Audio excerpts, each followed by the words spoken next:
శ్రీ గణేశాయ నమః. శ్రీ గురుభ్యో నమః. శ్రీ సరస్వత్యై నమః. గురుబ్రహ్మ గురువిష్ణుః గురుర్దేవో మహేశ్వరః. గురుః సాక్షాత్ పరబ్రహ్మ తస్మై శ్రీ గురవే నమః. సదాశివసమారంభాం వ్యాస శంకర మధ్యమాం అస్మదాచార్య పర్యంతాం వందే గురుపరంపరాం. మౌనవ్యాఖ్యా ప్రకటిత పరబ్రహ్మతత్వం యువానం వర్షిష్ఠాంతే వసదృశి గణైరావృతం బ్రహ్మనిష్టైః.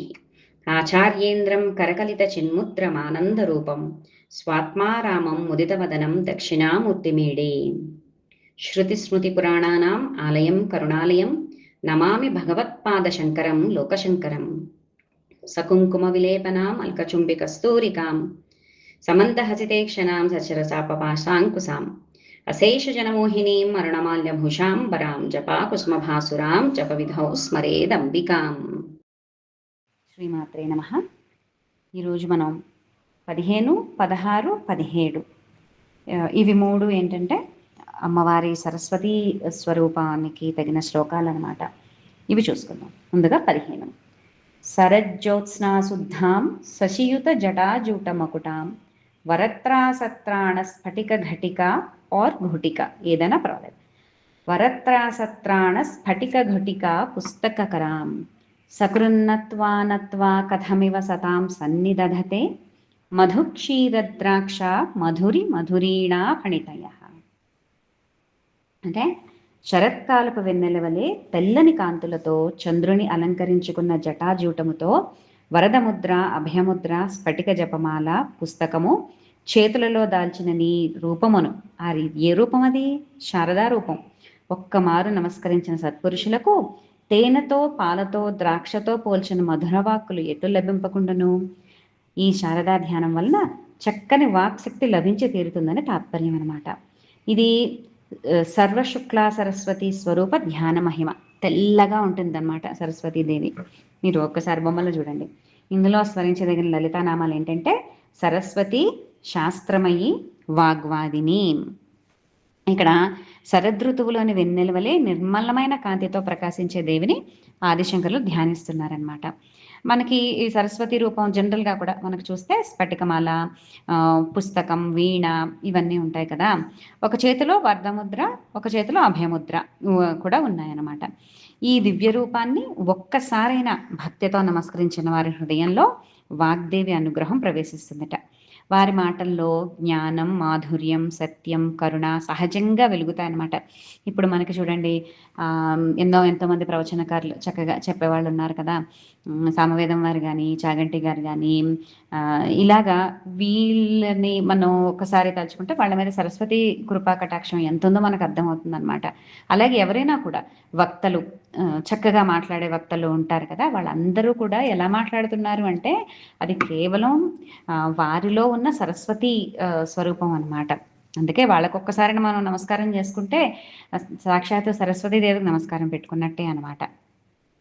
ఏంటంటే ఈ వాక్చాతుర్యం అనేది కేవలం పాండిత్యం వల్ల రాదుట. మనకేదో తెలుసు అనుకుంటే రాదనమాట. అది దేవీమాత అనుగ్రహంతో వికసించే అంతరంగ పవిత్రత. అమ్మవారి కృప మనకి ఎప్పుడైతే లభిస్తుందో మన మాటలు ఇతరులను గాయపరచవు, ప్రేరేపిస్తాయి అన్నమాట. ఇన్స్పైరింగ్గా ఉంటాయి మన మాటలు, ఓదారుస్తాయి, మనని ధర్మ మార్గంలో నడిపిస్తాయట.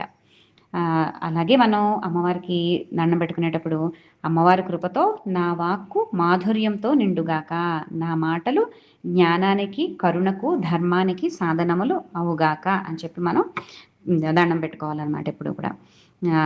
అందుకే లలితానామాలు తీసుకుంటే వాగ్వాదిని, సర్వవిద్యా స్వరూపిణి, జ్ఞానద, శుద్ధ విద్యాంకుర ఇలాంటి నామాలు మనకి ఎందుకు చెప్పారంటే ఇది అమ్మవారికి పరాశక్తిలో ఉన్న ఒక శక్తి సరస్వతి మాత అన్నమాట. దేవిమాత కృపతో వికసించిన వాక్కే నిజమైన సరస్వతీ ప్రసాదం అన్నమాట. శ్రీమాత్రే నమః. 16వ శ్లోకం. కవీంద్రాణాం చేతః కమలవన బాలా తపరుచిం భజంతే ఏ సంతః కతిచిదరుణామేవ భవతీం విరించి ప్రేయస్యాస్తరుణతర శృంగారలహరి గభీరాభిర్వాగ్భిర్విదధతి సతాం రంజనమమీ. ఓ జగదాంబ, కవిశ్రేష్ఠుల చిత్తములనే కమలములను వికసింపజేయగలిగే లేత సూర్యుని కాంతిని పోలిన నీ అరుణ స్వరూపాన్ని ఏ కొందరు ఉపాసకులు భజించుచున్నారో వారు సరస్వతీదేవికి సంబంధించిన ప్రౌఢమైన అలంకారబంధురమైన లోతైన భావములు గల తమ వాక్కులతో సత్పురుషుల హృదయాల్ని రంజనము చేయగలుగుతున్నారు. మనం ఇందాక చెప్పుకున్న ప్రవచనకారులు కానీ, చక్కగా పాటలు పాడేవాళ్ళు కానీ, మంచి వక్తలు ఎవరైతే ఉన్నారో వాళ్ళందరికీ కూడా, వాళ్ళందరిలో ఉన్నది ఏంటంటే అరుణ స్వరూపిణి అయిన సరస్వతి ధ్యాన మహిమ అనమాట. ఇందులో కూడా మనకి సకల కళలకు అధిదేవత కదా సరస్వతీదేవి. అయితే లలితానామాలు ఏంటంటే కళానిధి, కావ్యకళ, రసజ్ఞ, రససేవది, కావ్యాలాప వినోదిని.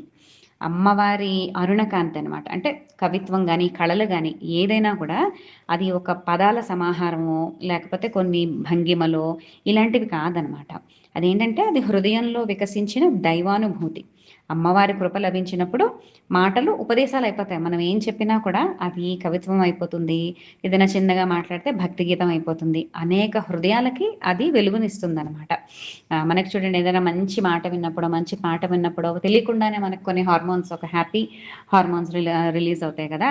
అది ఏంటంటే సృష్టికర్త బ్రహ్మదేవుని ప్రియమైన వాగ్దేవి సరస్వతి ప్రసాదించే వాక్ ప్రవాహం అనమాట. జ్ఞానం, కవిత్వం, సంగీతం, సాహిత్యం, చిత్రలేఖనం, ఈ కళలన్నీ కూడా ఆవిడ అనంత శక్తికి ప్రతిబింబాలన్నమాట. గభీరాభిర్వాగ్భిర్ వినదతి సతాం రంజనమీ. ఈ నీ అనుగ్రహంతో ఈ మహాకవులు, ఈ మహానుభావులందరూ పలికే వాక్యాలు గంభీరార్థంతో నిండి ఉంటాయట. అవి వినేవారిని ఆనందింప చేయడమే కాదు, ధర్మం, భక్తి, జ్ఞానం వైపు నడిపిస్తాయట. అదే నిజమైన వాగ్వైభవం అన్నమాట. అలాగే ఇక్కడ అరుణ సరస్వతిని ధ్యానించారు శంకరులు. అరుణకాంతి మహాకవుల హృదయ కమలాన్ని వికసింపజేస్తుంది అనమాట. అలాగా మహాసరస్వతి రూపం ఇక్కడ వాగ్దేవి. మామూలుగా ఇప్పుడు మనకి సరస్వతీదేవిని రిప్రజెంట్ చేయమంటే ఒక వైట్ ఒక శారీలో జనరల్గా చీరలో వేస్తారు కదా, ప్రశాంతంగా నిర్మలంగా ఉంటుంది ఆవిడ. కానీ అరుణ సరస్వతి రూపం కూడా మనకి శంకరులు పరిచయం చేస్తున్నారు అన్నమాట. శ్రీమాత్రే నమః. 17వ శ్లోకం.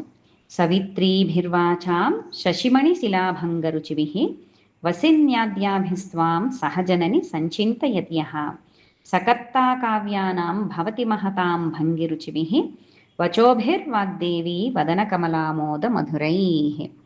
ఏంటంటే వాక్కులను కన్న తల్లులు, చంద్రకాంతమణుల కాంతులు విరజిమ్మెడివారు అయిన వసిన్యాది వాగ్దేవతలతో కలిసి నీవు కొలువు తీరదవు. అట్టి నిన్ను చక్కగా చింతన చేసేవారు మహాత్ముల రీతిగా వాగ్దేవత ముఖపద్మంలోని పరిమళములతో పోలిన పలు రుచుల వాక్కులతో కూడిన కావ్యాలను రచించగలిగే సమర్థులవుతున్నారు కదా తల్లి అని చెప్పనమాట. అంటే ఓ జగజ్జనని, నువ్వు వాక్కుకి అధిష్టాన పాత్రలు అంటే వసిని, ఈ వసిన్యాది వాగ్దేవతలు ఎవరెవరంటే వసిని 24 మంది ఉంటారు మనకి. మళ్ళీ ఖడ్గమాలలో వస్తుంది కదా.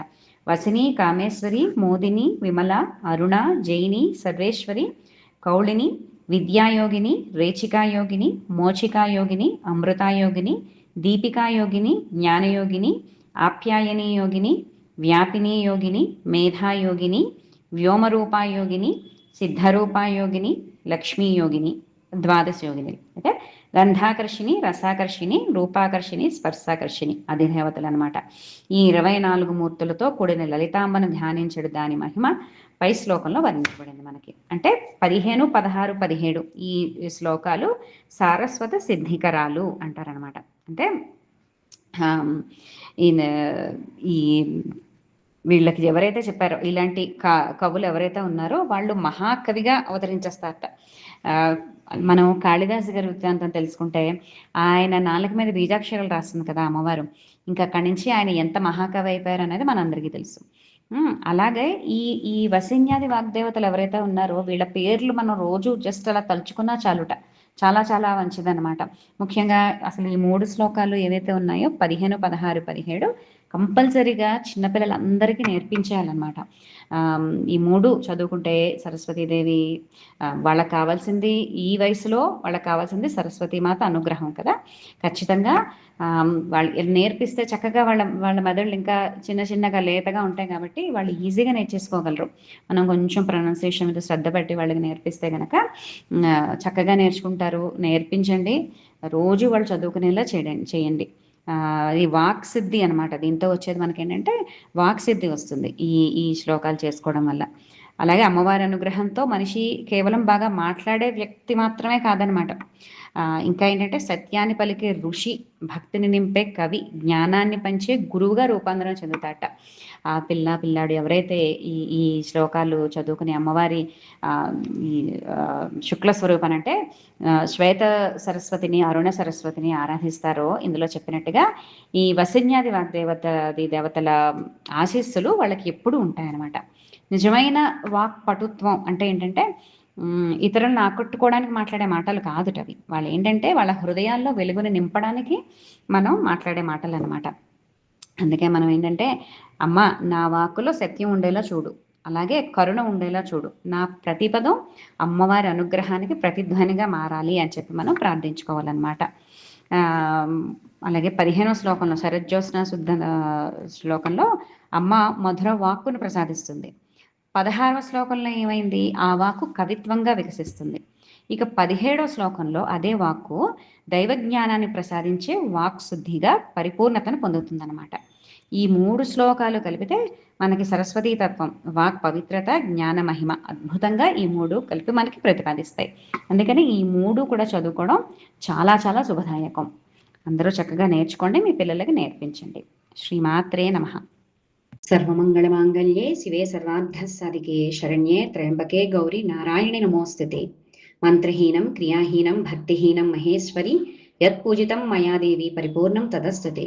సర్వే భవంతు సుఖినః, సర్వే సంతు నిరామయాః, సర్వే భద్రాణి పశ్యంతు మా కశ్చిత్ దుఃఖభాగ్ భవేత్. ఓం శాంతి శాంతి శాంతి. శ్రీమాత్రే నమః.